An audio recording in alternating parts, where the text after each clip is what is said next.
In this video, I will show you how to transfer Solana from Phantom Wallet to Coinbase. So from our Coinbase app, we're going to click on Transfer at the bottom right, and here you're going to click on Receive Crypto. In this section, click on Solana, and as you can see, you have your own wallet address in here. So go ahead and scan this QR code or copy this to your clipboard, this wallet address. And you can click on that icon at the middle right. So as you can see, I have it copied. And now we're going back to our Phantom Wallet to insert this wallet address. So from your Phantom Wallet, you're going to click on Send. And here you're going to select Solana, allow paste, and enter the wallet address that we just copied.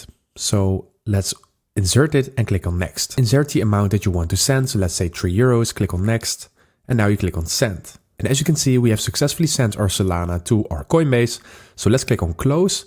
And let's go over to our Coinbase app to see if our balance is already topped up. So in here I can see that my balance is topped up.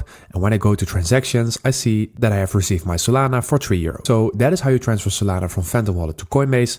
Thank you for watching and subscribe.